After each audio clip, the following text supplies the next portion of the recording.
vez em quando sou levado a me abater. Parece que então eu vou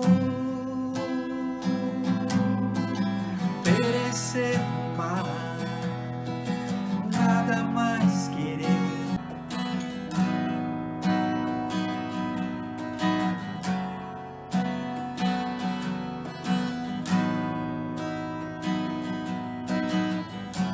Louvemos ao Senhor,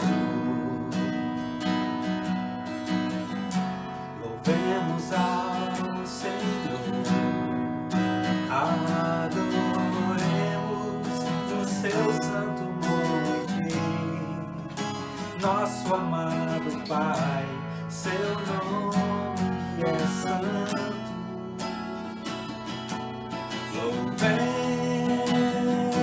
ao Senhor, pois seu nome é santo.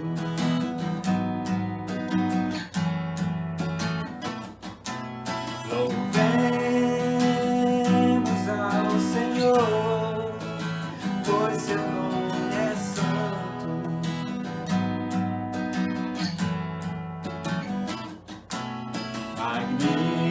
Magnifiquemos ao Senhor, ao Rei que é digno de louvor, excelso, supremo, muito digno de louvor, excelso, supremo, muito digno de louvor. Hosana, Hosana, Hosana ao nosso Rei. Hosana, Hosana, Hosana ao nosso Rei. Cristo é a nossa vida, o motivo do louvor, em nós um novo coração, pois morreu a nossa morte para vivermos sua vida, nos trouxe grande salvação. Hosana, Hosana, Hosana ao nosso Rei. Hosana, Hosana, Hosana ao nosso Rei. Cristo é a nossa vida, o motivo do louvor, em nós um novo coração, pois morreu a nossa morte para vivermos sua vida, nos trouxe grande salvação. Hosana, Hosana, Hosana ao nosso Rei. Hosana, Hosana, Hosana ao nosso Rei.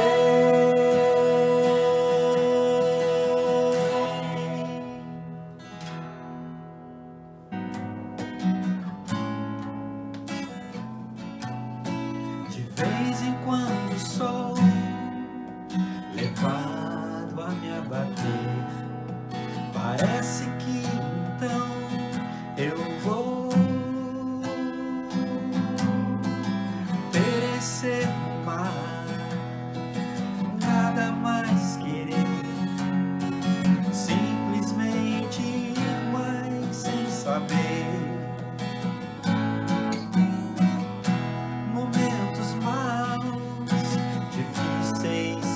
valer. A vida se esvai até tudo se misturar, tudo perder valor, nada mais fazer sentido para mim.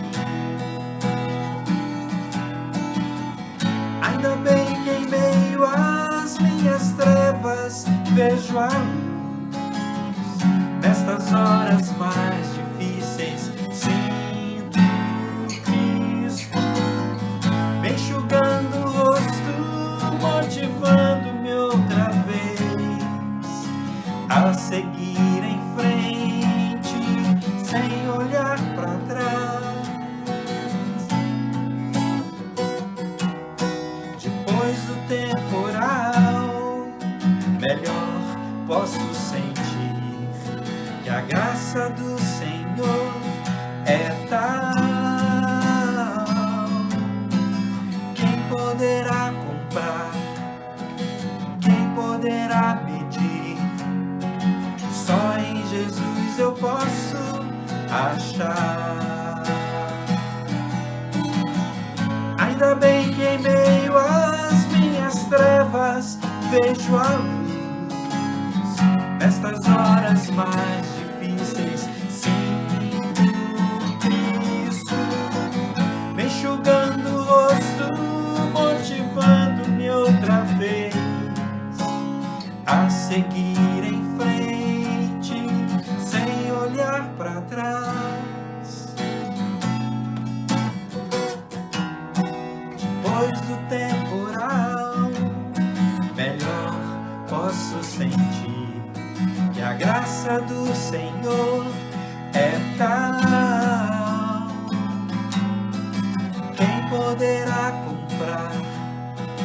Quem poderá medir? Só em Jesus eu posso achar. Só em Jesus eu posso achar. Só em Jesus eu posso achar.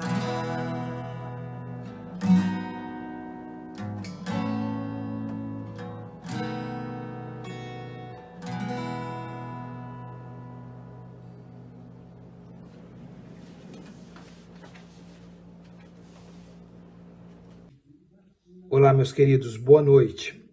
Querido Deus, obrigado, Pai, por toda a bondade que o Senhor já tem feito com todos nós, Pai. Obrigado, Senhor, por cada irmão, obrigado, Senhor, pela tua igreja, obrigado, Senhor, pela vida do pastor Franklin e da irmã Jeane, obrigado, Senhor, por poder compartilhar desse tempo precioso aqui com o irmão Credival e com cada um dos irmãos, Pai. Obrigado, Senhor, por nos dar a oportunidade, Senhor, dessa tecnologia de chegarmos até os lares dos irmãos em Cristo Jesus e de todos aqueles, Pai, convidados e de todos aqueles que estão atentos, com sede, com fome de ouvir a Tua palavra. Queremos agora, Senhor, em unidade, Pai, em igreja, Pai, queremos agora rogar, Senhor, pela Tuas bênçãos sobre a nação, Pai, sobre esse estado, sobre essa cidade, sobre o mundo, Pai. Que o Senhor esteja assim, Pai, com a Tua misericórdia e com o Teu perdão, com a Tua benignidade, alcançando todas as pessoas, Pai. Livra-nos, ó Deus, de todos os males, Senhor. Em especial, Senhor, queremos Te rogar, Senhor, pela libertação desta doença, Pai, do coronavírus, do Covid-19, Pai. Ó Deus, que o medo que assola as pessoas, Senhor, que o Senhor possa nos livrar do medo, que o Senhor possa nos livrar da crise espiritual, que o Senhor possa nos livrar da crise financeira, que o Senhor possa nos livrar, Pai, da crise, Pai, dos pensamentos negativos. Ó Pai, abençoa este tempo aqui que vamos estar ouvindo a Tua palavra com o irmão Credival. Abençoa, Senhor. Abençoa, Senhor, para que os nossos corações estejam cheios da Tua palavra, Senhor. Para que possamos assim entender, Pai, aquilo que o Senhor tem a falar para conosco, Pai. Abençoa, Senhor. Cuida de cada um de nós. Nós Te rogamos, Pai, clamando pela Tua bênção e agradecido por tudo que o Senhor já fez. Obrigado, Senhor, pelo privilégio de poder estar aqui falando em unidade com os irmãos, Pai. Continua assim, Pai, a falar conosco e a nos despertar. Nós te rogamos, Pai, nós te pedimos e nós te agradecemos, no nome santo misericordioso do Senhor Jesus. Amém, amém, amém, amém. Muito obrigado, queridos. Deus abençoe a todos.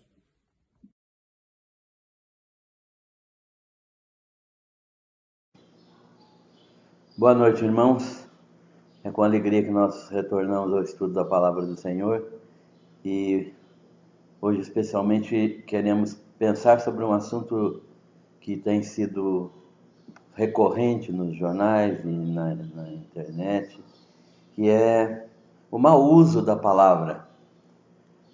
Estamos vivendo um tempo em que a palavra está sendo muito mal usada, as fake news estão aí, e as intrigas, as mentiras, as dissensões são produzidas sem nenhuma responsabilidade. E às vezes acontecem males relacionados até com incidentes institucionais, com incidentes diplomáticos, como já houve entre o próprio Brasil e a China. Então nós queremos pensar nesse texto baseado na carta de Tiago, que nos dá algumas ideias a respeito do uso da palavra. Tiago insiste em sua carta sobre o controle da língua. Irmãos, como é difícil para quem lidera uma igreja, para quem trabalha com convenção, com associações, como é difícil lidar quando se tem uma prática de fofocas, de mexericos, de conversas sem necessidade, sem base fundamentada também. Então, isso tudo tem a ver com a nossa vida cristã. Nós vamos ler pelo menos 2 versículos, os versículos 8 e 9 de Tiago 3, que diz assim, Tiago 2, 8 e 9. Se vós, contudo, observais a lei da Escritura, ela diz, amarás o teu próximo como a ti mesmo, fazeis bem. Mas se fazeis acepção de pessoas e cometeis pecado, sendo arguídos por esta lei, como transgressores. Toda lei deve se resumir em amarás o teu próximo como a ti mesmo e amarás o Senhor teu Deus de todo o teu coração. Falai de tal maneira e de tal maneira procedei, como aqueles que hão de ser julgados pela lei da liberdade, porque o juízo é sem misericórdia para com aquele que não usou de misericórdia, mas a misericórdia triunfa do juízo. Vamos orar. Celeste Deus, nosso Pai, nós te agradecemos pelo cuidado do Senhor conosco. Intercedemos neste momento pela tua igreja, pedindo ao Senhor que manifeste a tua misericórdia constantemente sobre a vida daqueles que têm passado por tribulações. Lembramos, Senhor Deus, de todos os que têm sofrido, que estão sofrendo, e lembramos, Senhor Deus, do nosso país, da nossa cidade, do nosso estado, pedindo graça e misericórdia do Senhor para todos nós. Pedimos a unção da tua palavra neste momento para que possamos compreender aquilo que é verdadeiro, aquilo que é luz do céu, aquilo que vem da tua palavra para a edificação das nossas vidas. Pedimos em nome de Jesus. Amém. Então o Tiago está aí com a sua carta diante de nós. E a pergunta de Tiago é como se manifesta a verdadeira fé? Ou como o uso da palavra pode demonstrar sabedoria e temor a Deus? Eu gosto sempre de me fazer algumas perguntas e dentre dessas perguntas tem uma que é fundamental. Eu, ao ler esta palavra, tenho tido o cuidado de usar com sabedoria e com temor de Deus a palavra do Senhor? Nós sabemos que muitas pessoas levianamente usam mal a palavra que lhes é dada, e a sua língua é um verdadeiro campo de problemas para si mesmos e para as pessoas. Mas a resposta a essa pergunta, como que se manifesta a verdadeira sabedoria, pode ser encontrada na carta de Tiago, quando ele fala do equilíbrio no falar. É interessante que todos os capítulos de Tiago mencionam língua. E nesses capítulos ele sempre está preocupado com a palavra que está sendo dita, se ela está sendo dita para edificação ou não. E ele fala então do equilíbrio no falar, dizendo que é preciso ser longânimo no falar. O falar, a nossa linguagem, nunca deve ser um instrumento de agressão, um instrumento de ofensa às outras pessoas, de desconsideração para com as outras pessoas. E nossa ira deve ser controlada, porque a palavra muitas vezes fere, machuca, produz ferimentos espirituais e emocionais nas pessoas. Então ele diz que a pessoa que consegue dominar a sua língua tem uma grande possibilidade de domínio próprio, porque a manifestação de ira por uma linguagem desenfreada não produz a justiça de Deus, pelo contrário, ela produz mais inquietação, mais desavença, mais discórdia, mais ódio e até morte. Tiago então fala que nós devemos manifestar a sabedoria de Deus e a graça de Deus na nossa vida pela acolhida com mansidão desta palavra. A palavra é implantada em nós. Quando nós nos convertemos, foi por ação da palavra e pela ação do Espírito Santo. Essa dupla ação sinérgica da palavra e do Espírito é que produziu em nós mudança, transformação, regeneração, novo nascimento. E nós precisamos acolher essa palavra, mas continuar acolhendo. Há muitas pessoas que, na sua expressão diária, esquecem que um dia acolheram a palavra e agora voltaram a praticar tudo que deviam ter esquecido ou ter mortificado nas suas condutas. E Tiago, então, nos indica que a palavra viva é a palavra do Deus vivo. Palavra viva é a palavra do Deus vivo, e a palavra do Deus vivo deve ser vivida constantemente na nossa vida. A palavra de Deus não é para ontem, nem para amanhã, ela é hoje, para agora, para nós vivermos neste momento de acordo com a palavra do Senhor. Tiago fala que também nós devemos manifestar essa sabedoria pela prática da palavra de Deus. E ele então chama atenção para aqueles que são ouvintes e não praticantes da palavra. Irmãos, como é fácil a gente falar e não fazer. Como é fácil a gente viver uma vida dupla, em que a gente acredita numa coisa teoricamente, mas não pratica aquilo na vida cristã diária.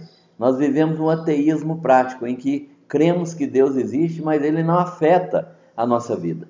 Então, muito frequentemente nós encontramos crentes que estão vivendo nesta situação. E a palavra, então, de Deus não vem fazer os efeitos que ela tem que fazer. Alguns efeitos fundamentais dessa palavra são o confronto. Essa palavra é confrontadora. Ela apresenta para nós um padrão que deve ser seguido, que deve ser obedecido, que deve ser corregedor. Ou seja, essa palavra vem para corrigir os nossos desvios de conduta, os nossos desvios daquele padrão que Deus estabeleceu. Portanto, essa palavra é confrontadora e corregedora, mas ela também é operadora. Ela é uma palavra que opera em nós as transformações, as mudanças, e ela opera em nós também o desejo de agir de acordo com a orientação do Espírito Santo. E, portanto, ela se torna frutuosa. Ela produz em nós a lei da liberdade, ou seja, ela permite que nós estejamos não apenas não fazendo coisas, mas principalmente fazendo aquilo que agrada a Deus. O cristianismo não é uma forma negativa de vida, não faço isso, não faço aquilo, não faço aquilo outro, mas é muito mais a manifestação gloriosa e frutífera da vida de Cristo em nós. E isso pode ser conseguido com essa verdadeira sabedoria no uso da palavra. Essa palavra é frutuosa, então, e nós somos instrumentos de glorificação de Deus por meio dessa palavra. Essa palavra nos faz atender os necessitados. Essa palavra nos leva a preservar a nós mesmos, incontamináveis do mundo, essa palavra nos permite ter uma motivação maior, que é glorificar o nome de Deus e não buscar os nossos próprios interesses. Mas essa palavra também de sabedoria é manifesta pelo uso com sabedoria da palavra de Deus. Então ele vai falar de mestres falsos, mestres que buscam os seus próprios interesses, que querem ser dominadores, que buscam ascendência espiritual, que buscam apenas sustento financeiro, que introduzem heresias nas igrejas, que são cultuados por causa da sua personalidade. Esse tipo de coisa que a gente vê sistematicamente em muitas igrejas do nosso tempo são situações que permitem que identifiquemos os falsos mestres. Os falsos mestres, portanto, são identificados com essas características. Eles não são chamados por Deus, eles se arvoram mestres, eles se impõem, se autodeterminam como pastores, mas na verdade eles não são, porque eles estão fazendo, na verdade, da piedade uma fonte de lucro, uma fonte de auferir riquezas. E isso, desde a igreja primitiva, nós já temos esses problemas. Os mestres verdadeiros são aqueles que são chamados por Deus, aqueles que usam a palavra com sabedoria e que devem entender que serão muito mais severamente julgados por causa da palavra. Que coisa terrível e ao mesmo tempo maravilhosa. Você tem a chance de ser um mestre chamado por Deus, mas tem que ter a consciência clara que será muito mais imputado à sua vida erros se não andar de acordo com a palavra do Senhor. Os mestres serão julgados com muito maior intensidade, com muito maior justiça, com muito maior intensidade, que o Senhor pode aplicar esse juízo àqueles que são chamados para ensinar, para ministrar, para falar de sabedoria e não o fazem. Esses mestres verdadeiros devem ser chamados por Deus, devem entender a sua situação diante de Deus e devem ter em mente que a sabedoria humana é demoníaca. É interessante falar que a sabedoria humana é demoníaca, mas Tiago fala que ela é, primeiro, terrena, ou seja, ela é material, ela não ultrapassa os limites metafísicos, ela não chega à espiritualidade, é conhecimento apenas. Ele fala que ela é animal, ou seja, só da alma humana, ela não ultrapassa os limites da espiritualidade. E ela é diabólica, porque a inclinação dela é para o mal, é para o egocentrismo, é para o domínio do mundo e do pecado na nossa vida. Portanto, os mestres são chamados por Tiago, os falsos mestres, de homens orientados por Satanás. E contrastando com isso, ele fala dos mestres que são homens de Deus, mestres verdadeiros, que têm um procedimento condigno. E isso é um teste que a gente pode aplicar na nossa própria vida e na vida dos mestres das nossas igrejas. Eles têm um procedimento condigno, eles são chamados por Deus, entendem isso, são humildes, são dependentes do Espírito Santo. Tem uma sabedoria celestial, ou seja, tudo que eles falam está plantado na palavra do Senhor. Eles não são como os falsos mestres que pregam mentiras, que são amargurados, que produzem facções, iras, dissensões, que produzem divisões nas igrejas. Eles são homens cheios do Espírito Santo que trabalham numa esfera espiritual para a glorificação do nome do Senhor na igreja do Senhor. Eles têm características físicas e espirituais de servos do Senhor, características que permitem que nós vejamos até na sua vida material que eles têm temor do Senhor, sabem lidar com as coisas materiais, sabem lidar com as coisas que trazem benefício espiritual, sabem lidar com sabedoria que vem do alto, né? Porque essa sabedoria que vem do alto é uma sabedoria pura, que gera paz, que não gera confusão, que é frutífera, que é imparcial, que é uma sabedoria sem fingimentos. Ou seja, o servo de Deus, o homem sábio, ele sabe lidar com a palavra de Deus. E ele ensina os crentes que também aprendem a lidar com essa palavra de Deus. Tiago conclui essa ministração dizendo que a palavra deve ocupar o nosso coração, porque a boca fala daquilo que o coração está cheio. Ele fala também que nós precisamos de entender que o juízo vem sobre a palavra proferida. Põe um guarda à tua boca, porque tudo aquilo que for sair da nossa boca será motivo de juízo para nós. E o juízo também será conforme o nosso julgamento. Nós devemos ter um cuidado muito grande ao julgarmos uma outra pessoa, porque o nosso juízo será conforme o julgamento que fizermos. E finalmente ele fala que Deus concede sabedoria e que essa sabedoria é o próprio Jesus Cristo. Poder de Deus e sabedoria de Deus. Como está a sua vida no sentido que nós estudamos aqui agora? No sentido de uso para a glória de Deus de toda palavra que sair da sua boca. Pense nisso e que Deus te abençoe.